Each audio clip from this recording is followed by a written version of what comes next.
Hello, welcome to Family. We've got your back. Oh, hang on. Okay, so this is take 2.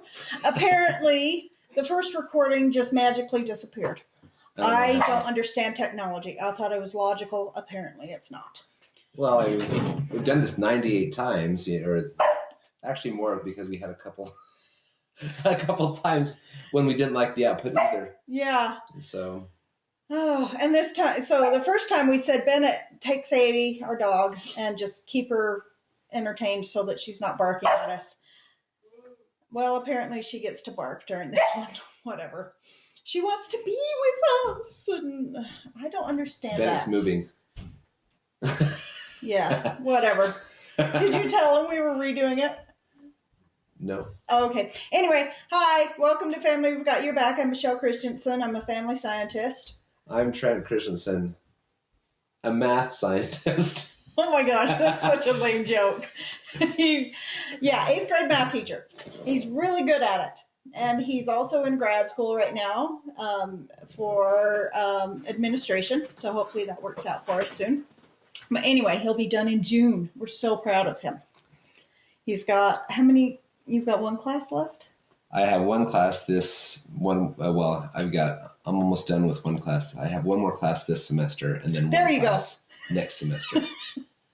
And it's not really a class, is it? Or is it a class and hours? Class and hours. He has 300 administrative hours that he has to get through in that semester. And so hopefully that doesn't kill him. And then he'll be done. Yep. Master of Administration. Whatever that means. Instead of He-Man, the Master of the Universe. You don't find my joke funny? Come on, I thought that was clever. I thought that was funny and clever. Yes, throw me a bone. You didn't think that was funny and clever. No, you were supposed to as well. Oh, come on. Master of the Universe? Come on. Okay, if you didn't grow up with He-Man, I'm sure it's available somewhere to watch. He has the power now. Yeah. Anyway, okay, so it's November. We're doing gratitude. And so this week, we're talking about active gratitude. And so the definition of gratitude that we've been using is appreciative of benefits received, affording pleasure or contentment, and thankful, right? Yeah. And so we want that to be our state of being. The way we live in the world is gratitude. It's not just an attitude. It's a way to live your life. Yeah. And so this week we thought we'd talk about how to accomplish that as a way of life. And we're calling it active gratitude. And so the definition... Yeah, I don't know if that's been coined, if that phrase has been coined. It probably means something else for somebody else. Yeah. But for us, it's a way of being in the world, right? Yeah. It's choosing gratitude before your struggles begin.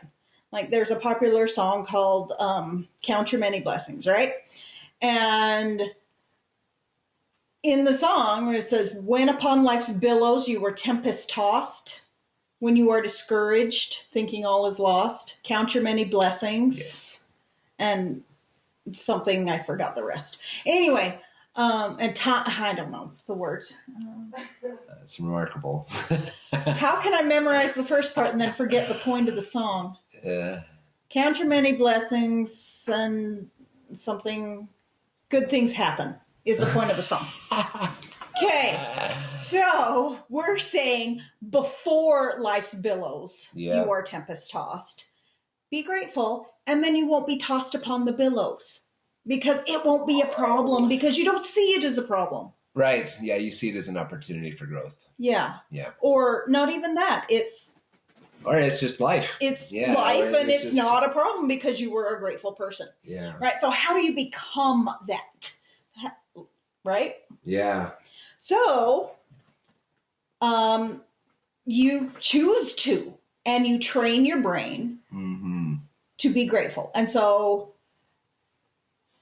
we'll talk about the benefits and then we'll talk about how, right? Yeah, well, before we get to those benefits, I guess. Well, go ahead. Well, in the last time we did this recording, we talked about my student. Oh, yes. His student, he asked his student today why are you choosing unhappiness? Right? Yeah, Is that what you asked? That's exactly. And yeah. that was very poignant to me. It's like, why are we choosing to think about things that are making us unhappy on purpose? Why are we stirring our anger and sorrow and just bringing it up in our minds over and over and over again? Right? Yeah, right, it's like right. anger takes feeding. If you don't feed that anger, it will starve and die, and it won't matter anymore. Right? And so why are we actively staying angry? Why are we actively staying sad and hurt and upset? Because those take effort to maintain. Not a lot of effort, but it still takes effort to maintain. It does. And so why are we choosing unhappiness? Well, and we're always going to find ourselves, we just have to accept the fact that we're going to be in vulnerable positions all throughout our life. We're always going to be in a situation where we're not completely in control, right? Or even or that, and so where we choose to be. Right. We're going to find ourselves in lots of unknowns, a lot of situations out of our control. Right, yes. And we can, if we're embarrassed by that, or if we feel, I don't know, uncomfort in some discomfort, level. yeah. Discomfort. If, unsure is a lot of reasons, like, I don't know what to do. And so we always do the wrong thing, typically. When we're like, oh, I don't know what to do. Right. It's typically never the right choice. But if we find ourselves in situations like that, and we have trained ourselves to find those good things about our situations, or if we can look forward enough in time to say, I can do this hard thing for this minute or this like training yourself this decade, whatever. When you're facing a challenge, to say, I can do hard things. I can do hard things. And I'm up to this or task. Saying, I can do anything for an hour. Right? You know what I mean? Right. So it's that training of your brain, that forethought of, okay, I'm going to be in situations where I don't know what to do, or I'm out of control, or it's not my choice, or whatever the situation affords. And so what's your initial reaction? So decide and train your brain so that your initial reaction can be a positive. Right? Yeah. And that way, and in that way, we're saying apply gratitude so that the struggle is surmountable. Yeah. And even worthwhile. Yes. You know? And so that you can thrive instead of just survive, right? You can actually progress. And we're saying gratitude is a key component in that. So, like, think of a field of snow.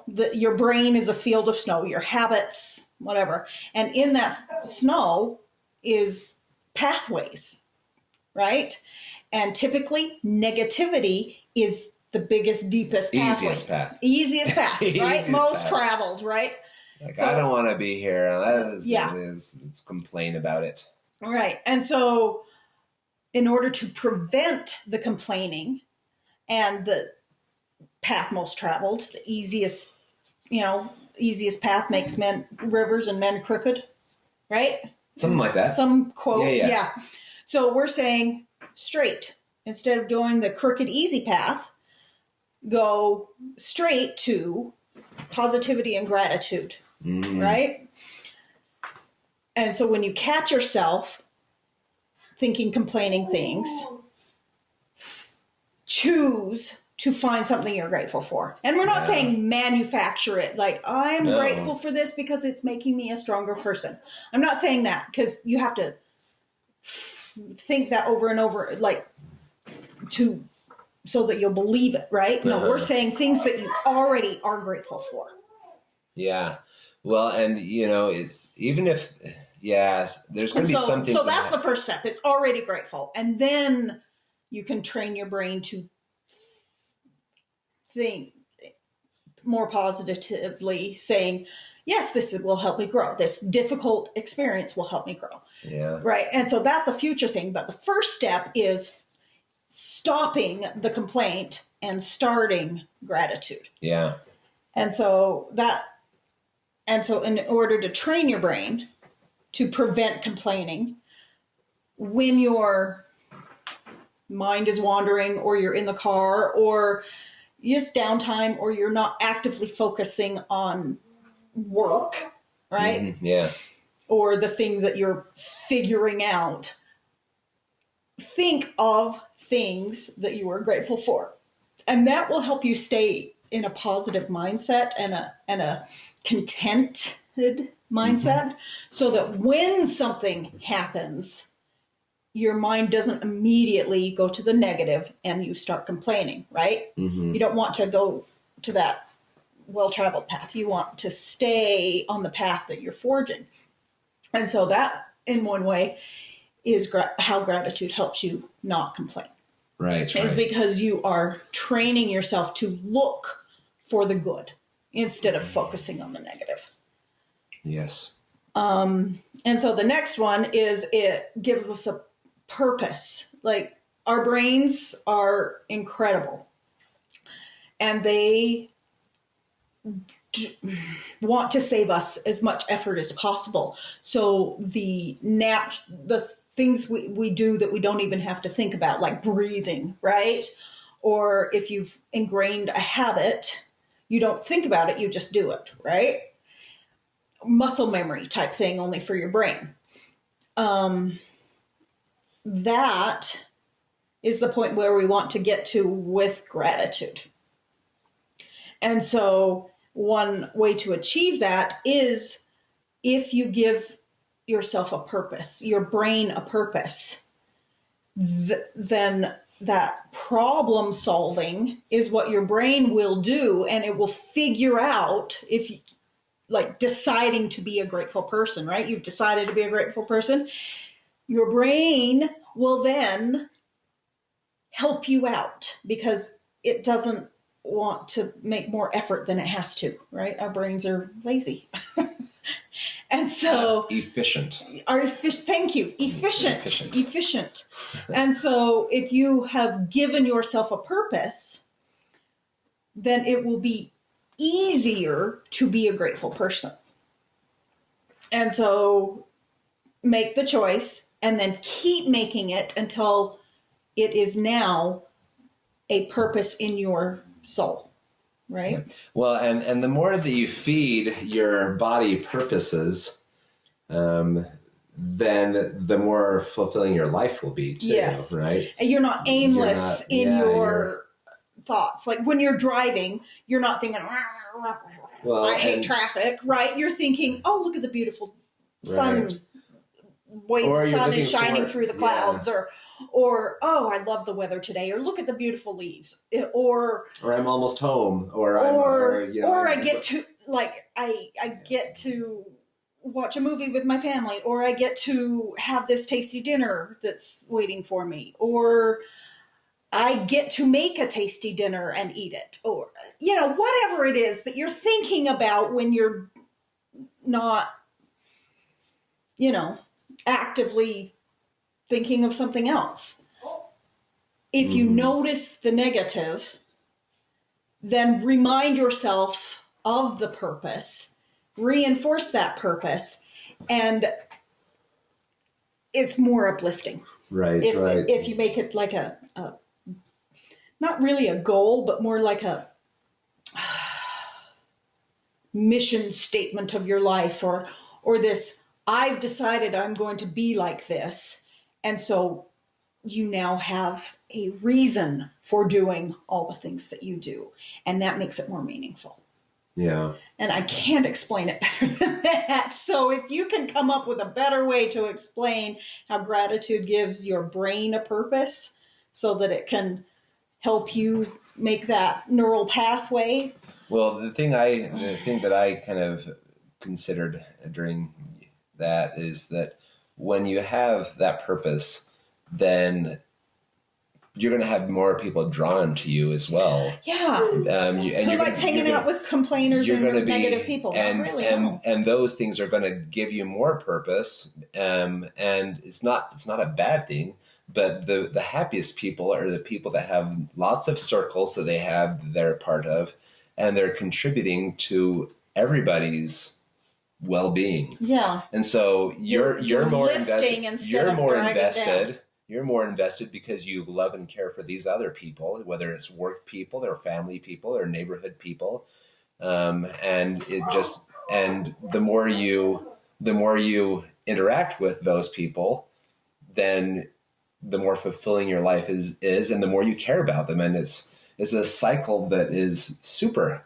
It's a great cycle. Yeah. Because you're impacting this one person here, and then you go to a different place and you impact someone else there.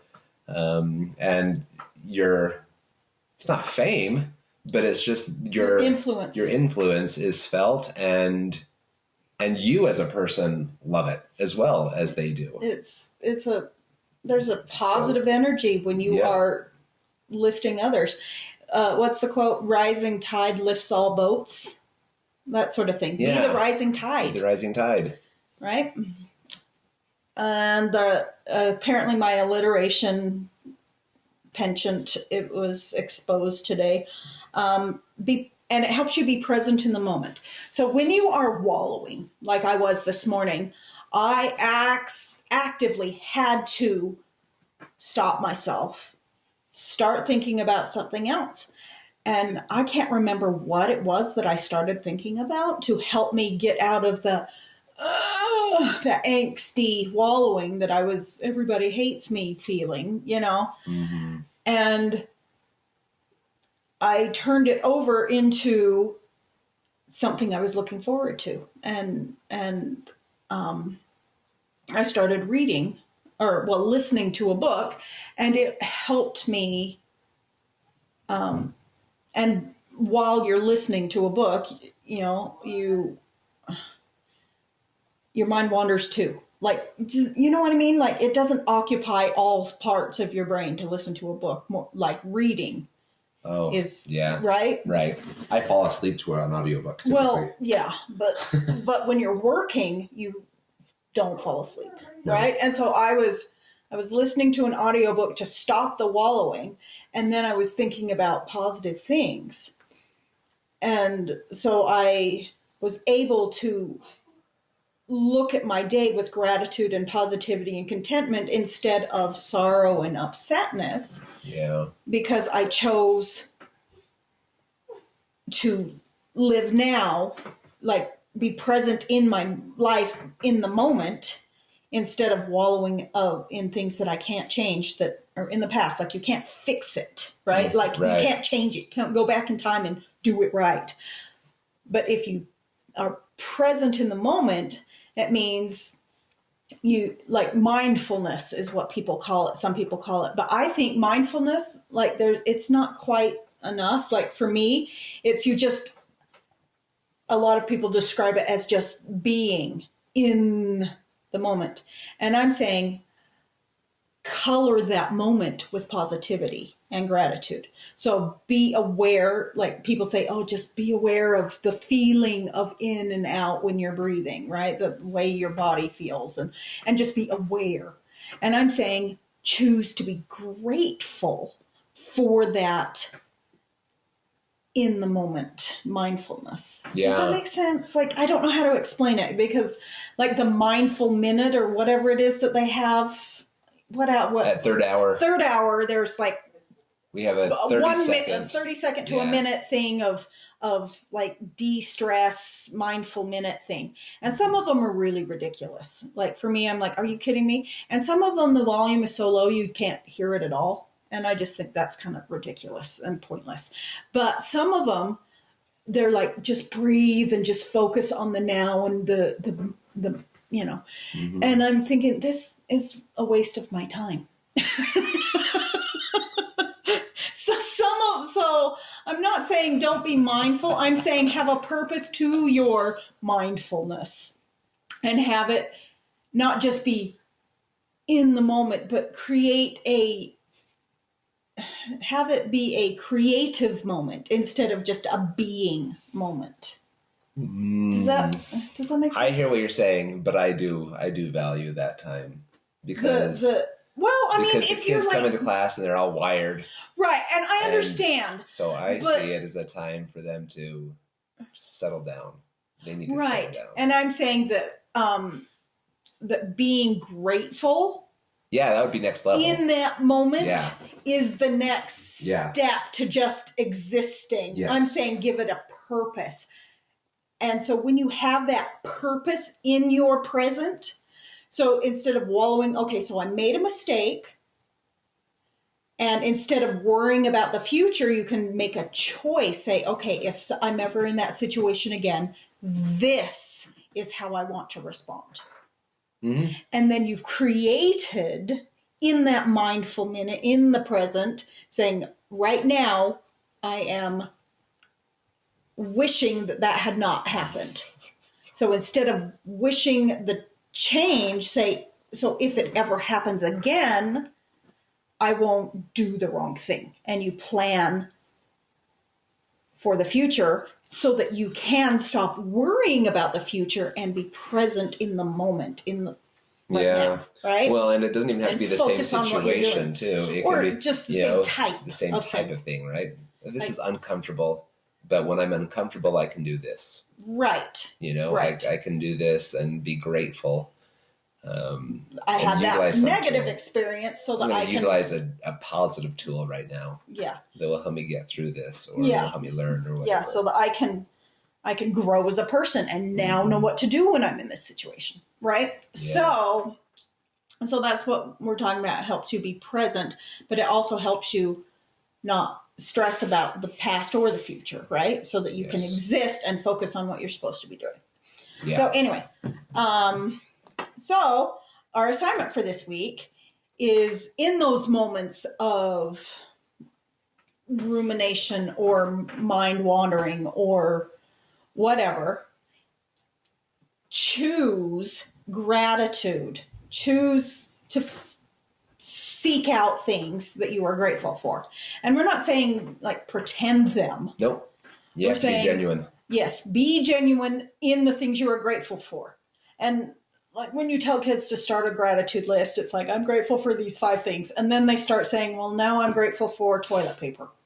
And I'm grateful for this, which they are grateful for, but we're saying like, well, yeah, everybody's grateful for toilet paper. Like it's not, yeah, you mention it once, you don't mention it every time, right? And so you then are like, access deeper things. It's like Harry Potter's whatever. I don't know where you're going with this one. His Patronus, in order to get his Patronus. Oh, he has to think. Yes, Has go to to be his the powerful deeper, more powerful, memory. positive. Yes, right. And so I guess you could say go to your happy place, but it could also expand that to just be grateful. For example, you're driving. Oh, that is a lovely way the sun reflects off this or through the clouds or the mountain or the tree or the way that your downtown is, I don't know, whatever it is. Find something that you can find a positive in. And I am grateful for this good thing, right? And I am grateful that most people on the road are not lousy drivers. Even, instead of focusing on the one that's the lousy driver, focus on, I'm grateful that people are, I'm so thankful I can take only 5 minutes to get to work instead of 2 days. Right, things like that. But that would be kind of the manufacturing gratitude. I'm talking about things that you can actually not change your mind about being grateful for, so that you change the thing you're complaining about. That's, yes, that's also a good step. But I'm saying just choose to notice things you're grateful for instead of trying to change the way you interpret a situation. Oh, yeah. So the first step is to just notice the things you're grateful for that are happening, or things that you're grateful for in the past, right? Yeah. And then change how you're grateful for about the things that you want to complain about. So does that make sense? Yes. So once you're in a grateful mindset, then you can change your situation, right? Right. So the assignment is find moments in the day to choose gratitude instead of letting your mind wander to the easy place of complaint or emptiness. Find the purpose in your life and choose gratitude. Yeah. Okay, good luck. Have a great week. Bye-bye. Bye.